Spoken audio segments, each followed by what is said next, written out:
It's so easy to think you're a good person before you have children. I was known for my calm, my patience, my steady, even keel. Then, poof, overnight, I became the mother of 3 children my husband and I adopted from foster care. 3 children with deep attachment wounds, an 8-year-old boy, his 5-year-old sister, and their 16-month-old brother. I went from a 41-year-old career woman to a stay-at-home mom afraid to come out of her bedroom in the morning. The first 3 Sundays in a row, people at church would ask me, "So how's it going with the kids?" And I would burst into tears. On the 4th Sunday, when I was able to remain composed, I thought, okay, it must be going better. It wasn't. It was the beginning of an 8-year-long aha moment, the first universal truth of motherhood. Children show you the gunk in yourself you didn't know was there. And I make it sound way too Oprah when it's really Jerry Springer.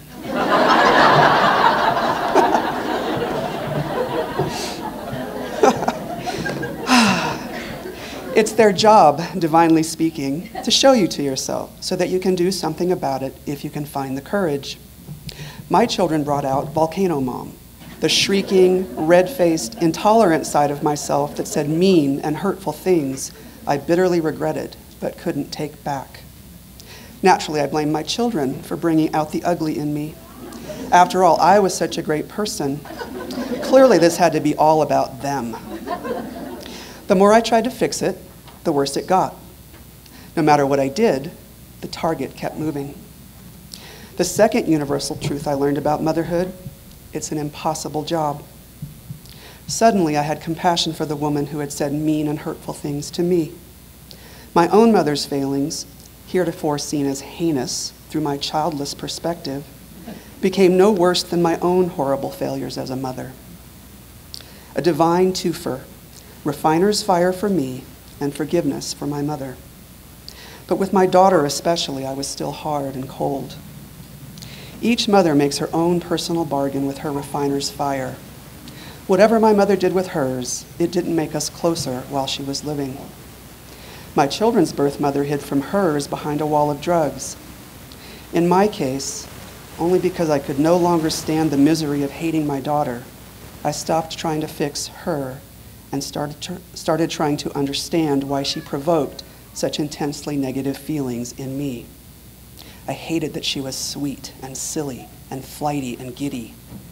It made no sense that I would hate these things about her, but I let the refiner's fire burn, and the miracle happened. I saw that I had survived my own childhood by burying those things in myself. What should have been a time of playful innocence was, for me, a prolonged hell of vigilant self-protection. The truth that set me free was to realize I hated my daughter, not for anything to do with her, but for being what I didn't have the luxury of being when I was a girl. I finally let myself out of the cage of my own making, let the sweet, silly part of me take its place in my life. The only thing left was to apologize to Kaylin. We went to the park not so long ago with a couple of vanilla shakes in our flip-flops and jeans. I was too embarrassed to meet her eyes, so we watched the high school track team. Finally, I started. Kaylin, this is really hard for me. I know I've been really hard on you. A lot of times I've been mean. I had to stop myself and swallow hard. I didn't know if I'd already said the hardest part or if it was still ahead of me. Listen, I told her, if it weren't for you, I would never have known I had so much ugliness inside of me. I know it sounds weird, but I'm grateful to you for helping me find it so that I could get rid of it. Can you forgive me and let me make it up to you? She looked up at me with her big brown eyes. It's okay, Mom, she said. I forgive you. I love you. I love you too, I smiled at her. And maybe for the first time, I really felt it. Our moment in the park was both culmination and beginning. My life experience would have meant nothing without that moment. It brought everything I've ever struggled with into purpose.